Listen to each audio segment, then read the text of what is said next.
ঐতিহাসিক দলিলাদির এই চমৎকার বিশ্লেষণে আপনাদের স্বাগতম। আজকে আমরা ঠিক একজন অটোমান রাজ দরবারের ইতিহাসবিদের জায়গায় দাঁড়িয়ে সুলতান দ্বিতীয় মেহমেদের বর্ণাঢ্য জীবনের পাতাগুলো একটু উল্টে দেখব। একবার ভাবুন তো, মাত্র ২১ বছর বয়স, হ্যাঁ ঠিকই শুনেছেন, মাত্র ২১ বছর বয়সে তিনি আস্ত একটা প্রাচীন সাম্রাজ্যের পতন ঘটিয়েছিলেন। তো চলুন সেই অবিশ্বাস্য যাত্রার গভীরে আজ ডুব দেয়া যাক। স্ক্রিনে দেওয়া এই উপাধিটা একটু খেয়াল করুন। ২ ভূখণ্ডের সুলতান এবং ২ সমুদ্রের খান, শুনলেই গায়ে কাটা দিয়ে ওঠে, তাই না? এই রাজকীয় উপাধিটাই কিন্তু বলে দিচ্ছে এই মানুষটা ঠিক কতটা বিশাল একটা সাম্রাজ্য গড়ার স্বপ্ন দেখেছিলেন। আক্ষরিক অর্থেই এশিয়া আর ইউরোপ, এই ২ মহাদেশ আর তার সাথে কৃষ্ণসাগর ও ভূমধ্যসাগরের উপর নিজের নিরঙ্কুশ আধিপত্য প্রতিষ্ঠার এক বিরাট ঘোষণা ছিল এটা। তো চলুন আমাদের এই ঐতিহাসিক খাতার ভেতরে একটু উকি দিই।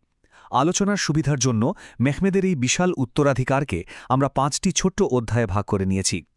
এগুলো হল তরুণ সুলতানের উপাখ্যান, কনস্ট্যান্টিনোপলের পতন, তার সামরিক অভিযান, রাষ্ট্রের স্থপতি হিসেবে তার ভূমিকা এবং সবশেষে একজন বিশ্বজনীন সম্রাট হিসেবে তার পরিচয়।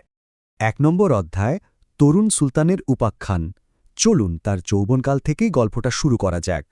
জানেন, তার এই বিশ্বজয়ের ভিত্তিটা কিন্তু একেবারে ছোটবেলাতেই তৈরি হয়ে গিয়েছিল। অটোমানদের পুরনো প্রথা অনুযায়ী একদম হাতে কলমে প্রশাসনিক কাজ শেখার জন্য তরুণ মেহমেদকে পাঠানো হয় আমাসিয়ায়, আর সেখানেই আকশামসুদ্দিন এবং মোল্লা গুরানির মতো বিখ্যাত সব ইসলামী পণ্ডিত তার চিন্তাধারায় দারুণ প্রভাব ফেলেন। মূলত তাঁদের সাহচর্যেই মেহমেদের মনে কনস্ট্যান্টিনোপল জয় করার এক তীব্র অদম্য ইসলামী কর্তব্যবোধ গেঁথে যায়। আচ্ছা, একটা মজার তথ্য দিই, শুনলে অবাক হবেন। মাত্র ১২ বছর বয়সে, হ্যাঁ মাত্র ১২ বছর বয়সে তিনি প্রথমবারের মতো কিছুদিনের জন্য সিংহাসনে বসেছিলেন। অবশ্য এরপর ১৪৫১ সালে একটু পরিণত বয়সে তিনি চূড়ান্তভাবে ক্ষমতা হাতে তুলে নেন। চলে আসছি আমাদের দ্বিতীয় অধ্যায়, কনস্ট্যান্টিনোপলের পতন। আমাদের ইতিহাসবিদদের খাতায় এই অংশটা সবচেয়ে রোমাঞ্চকর। টানা ৫৭ দিনের সেই কিংবদন্তিতুল্য অবরোধ, যা তাকে চিরকালের জন্য বিজেতা বা ফাতেহ উপাধি এনে দিয়েছিল। দেখুন, কনস্ট্যান্টিনোপল জয় করা কিন্তু মোটেও মুখের কথা ছিল না। আর এখানেই মেহমেদের মাথা খারাপ করা সব কৌশল আমরা দেখতে পাই। প্রথম ধাক্কায় তিনি কি করলেন? বসফরাস প্রণালীতে রুমেলি হিসারি দুর্গ বানিয়ে পুরো সমুদ্র পথটাই আটকে দিলেন। এরপর তিনি নিয়ে এলেন আরবান নামের এক স্থপতির নকশা করা দানবাকৃতির সব কামান। সেই কামান দিয়ে শহরের শত শত বছরের পুরনো দুর্ভেদ্য দেয়ালগুলো রীতিমতো গুড়িয়ে দিতে শুরু করলেন তিনি। কিন্তু আসল চমকটা তো অন্য জায়গায়। গোল্ডেন হর্নের বিখ্যাত শিকলের বাধা এড়াতে তিনি যা করলেন সেটা আক্ষরিক অর্থে পাগলামি। তিনি মাটির ওপর দিয়ে আস্ত একটা কাঠের পথ তৈরি করলেন, ভাবা যায়? ১ মাইলেরও বেশি পথ ধরে ৮০টি বিরাট রণতরীকে পাহাড়ের ওপর দিয়ে টেনে পার করার সে দৃশ্য দেখে শত্রুরা তো বটেই, তার নিজের লোকেরাও রীতিমতো হতবাক হয়ে গিয়েছিল। এত রক্তক্ষয়ী একটা বিজয়ের পর কি হয়েছিল জানেন? এক ধ্বংসপ্রাপ্ত বাইজেন্টাইন প্রাসাদে হেঁটে যাওয়ার সময় সুলতান মেহমেদ আপন মনে ফার্সি কবি সাদির একটি বিষণ্ণ কবিতা আবৃত্তি করেছিলেন। কবিতাটা ছিল মাকড়সা আর প্যাঁচাদের নিয়ে, যারা রাজপ্রাসাদে রাজত্ব করছে।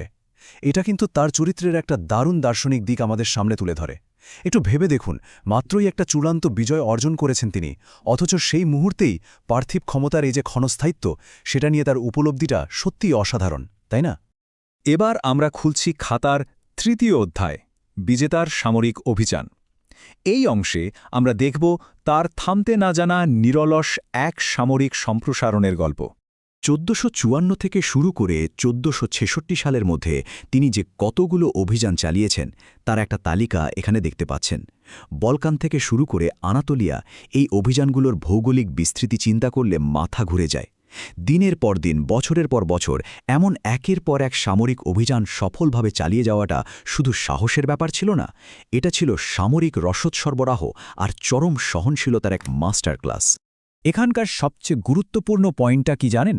মেহমেদ কিন্তু আরামদায়ক তাঁবুতে বসে ছক কষা কোনো দূরবর্তী সেনাপতি ছিলেন না। ১৪৫৬ সালের বেলগ্রেড অবরোধের সময়কার একটা ঘটনা বলি। খ্রিস্টান বাহিনী যখন পাল্টা আক্রমণ করে একেবারে অটোমান শিবিরের ভেতরে ঢুকে পড়েছিল, তখন উপদেষ্টারা তাকে বলেছিলেন, সুলতান আপনি পালিয়ে যান। কিন্তু মেহমেদ, তিনি এই প্রস্তাবকে স্রেফ কাপুরুষোচিত বলে উড়িয়ে দিলেন। তিনি নিজেই তলোয়ার হাতে সরাসরি যুদ্ধে ঝাঁপিয়ে পড়লেন। নিজের হাতে ৩ জন শত্রুকে হত্যা করে তিনি পুরো বাহিনীর ভেঙে পড়া মনোবল একাই ফিরিয়ে এনেছিলেন। এক কথায় তিনি ছিলেন একজন পুরোদস্তুর লড়াকু ফ্রন্টলাইন কমান্ডার। এত বিশাল একটা সাম্রাজ্য সামলানো তো আর চারটিখানি কথা নয়, এর জন্য রীতিমতো অবিশ্বাস্য মাপের লজিস্টিক্যাল প্ল্যানিং লাগত তার। পাহাড়, নদী, জঙ্গল, নানা রকম ভৌগোলিক বাধা পেরোতে তিনি সব দুর্দান্ত সমাধান বের করতেন। যেমন ধরুন, স্মেদেরেবরের মতো দুর্ভেদ্য দুর্গ ভাঙতে তিনি নিয়ে এলেন একদম স্পেশাল আর্টিলারি বা কামান। আবার ট্রিবিজন্ডের মতো খাড়া আর দুর্গম পাহাড়ি অঞ্চলে তিনি তার নৌ আর পদাতিক বাহিনীর এমন এক সমন্বয় ঘটালেন যা থেকে সবাই অবাক। অন্যদিকে ওয়ালাচিয়াতে যখন রাতের আধারে আক্রমণ আর চারদিক পুড়িয়ে দেওয়ার কৌশল নেওয়া হলো, তখন তিনি কিন্তু দমে যাননি।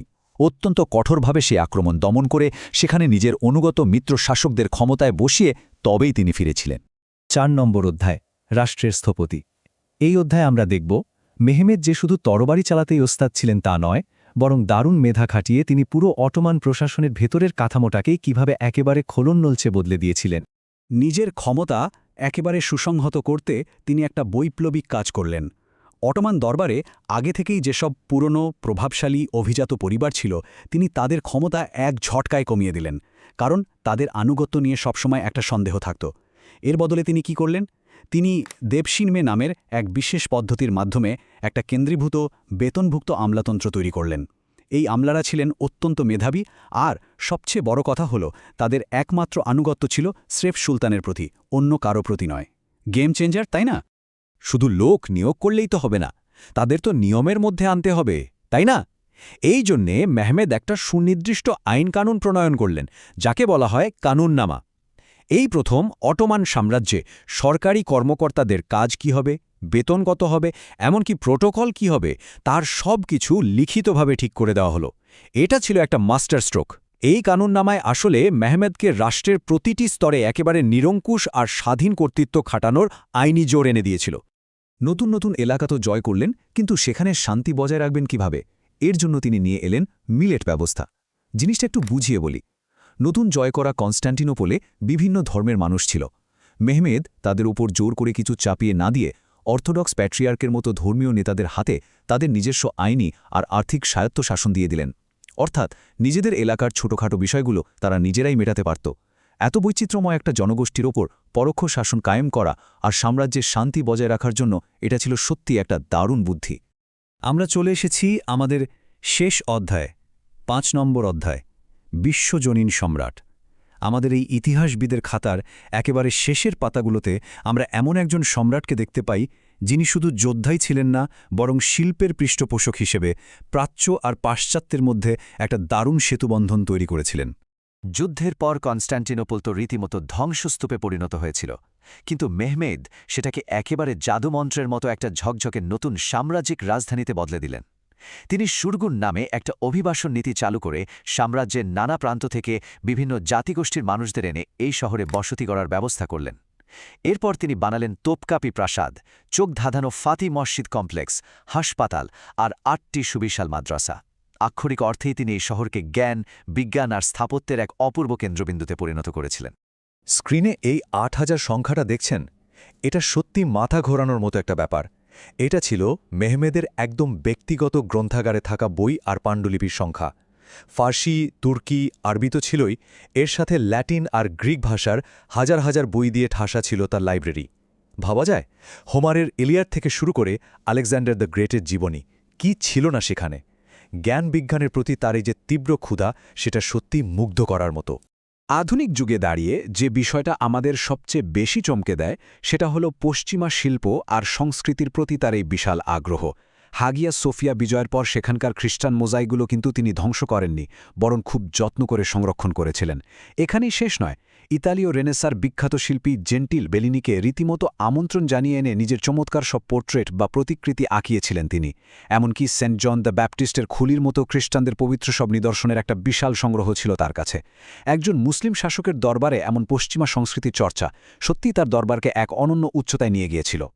আমাদের আজকের এই ঐতিহাসিক বিশ্লেষণের একেবারে শেষ পর্যায়ে এসে একটা বড় প্রশ্ন কিন্তু থেকেই যায়।